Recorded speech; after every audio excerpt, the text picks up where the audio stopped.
Supreme court ने फैजाबाद धरना नजरसानी case का 28 सितंबर की समाअत का 4 सफ़हात का हुक्मनामा जारी कर दिया।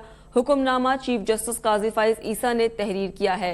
एक बार फिर आपको बताते चले, फैजाबाद नजरसानी धरना केस 28 सितंबर की समाअत का तहरीरी हुक्मनामा जारी कर दिया गया है। सुप्रीम कोर्ट ने तमाम फरीकैन अपने जवाबात 27 अक्टूबर तक जमा करवाएं, ऐसा कहना है सुप्रीम कोर्ट का। केस की मज़ीद समाअत 1 नवंबर को होगी। एक बार फिर आपको पता चले, फैजाबाद धरने के हवाले से फैजाबाद नजरसानी धरना केस 28 सितंबर की समाअत का तहरीरी फैसला। मजीद तफसीलात जानते हैं अहमद फवाद से। जी अहमद, तफसीलात से आगाह कीजिएगा।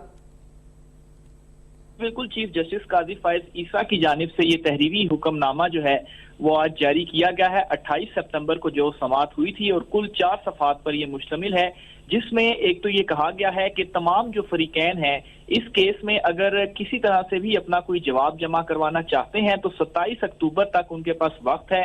27 अक्टूबर तक अपना जो जवाब है वो जमा करवा दें। और चूंकि इस केस में तमाम फरीकैन 28 सितंबर को हाजिर नहीं हुए थे तो समाअत मुलतवी करने की जो इस्तदा थी वो मंजूर की जाती है। इस तहरीरी हुक्मनामे में मजीद ये भी कहा गया है कि अटॉर्नी जनरल ने दौरान समाअत ये बताया कि वजारत दिफा अपनी नजरसानी की दरखास्त पर मजीद कार्रवाई नहीं चाहता। इसके अलावा IB, पैमरा, पाकिस्तान तहरीक इंसाफ ने भी मुतफरिक दरखास्त के जरिए नजरसानी दरखास्तें वापस लेने की इस्तदा की है। दरखास्त गुजार शेख रशीद ने नया वकील करने के लिए भी मजीद मोहलत मांगी है। इसके अलावा दरखास्त गुजार इजाजुल अहसन ने फैसले के पैराग्राफ नंबर 4 पर एतराज उठाया है और दौरान समाअत 4 सवालात जो हैं वो उठाए हैं।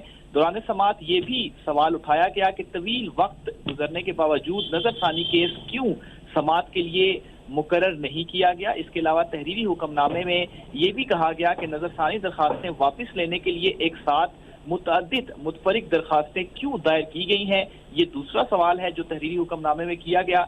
जबकि इस तहरीरी हुक्मनामे में तीसरा सवाल ये भी किया गया कि क्या आईनी और कानूनी इदारों का नजरसानी दरखास्तें वापस लेने का फैसला आजादाना है। और चौथा सवाल ये किया गया कि क्या फैजाबाद धरना केस फैसले पर अमल दरामद होगा। कुछ दरखास्त गुजारों की अदम हाजिरी पर इन्हें एक और मौका दिया जाता है। चीफ जस्टिस काजी फाइज ईसा ने अपने तहरीरी हुक्मनामे में ये भी तहरीर किया। मजीद ये भी कहा गया कि अदालत ने मुशाहदा किया है कि कुछ लोगों ने अवामी सतह पर कहा कि इन्हें मालूम है कि क्या हुआ। इन लोगों का कहना था कि फैजाबाद धरना केस में अदालत ने इनका नुक्ताए नजर जो है वो मद्देनजर नहीं रखा। इसके अलावा तहरीरी हुक्मनामे में यह भी कहा गया कि अदालत ने फैजाबाद धरना केस फैसले में कहा था कि कोई भी मुतासरा फरीक आगे बढ़कर तहरीरी तौर पर अपना जो मौकिफ है वो पेश कर सकता है।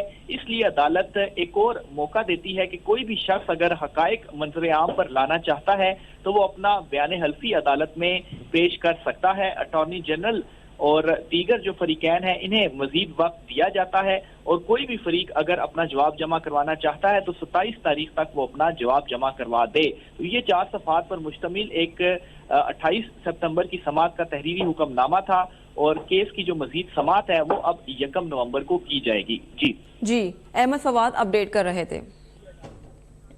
मेरी पहचान है मेरे चुपते सवाल, दिखाऊंगा आईना तो बुरा मत मानिएगा। होगा हर छोटी बड़ी खबर पर तबसरा, पूछूंगा सबसे सख्त सवाल।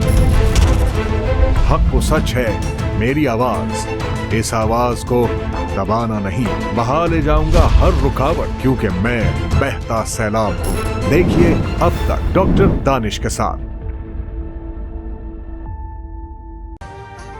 अभी सब्सक्राइब करें ताकि कोई खबर रह न जाए।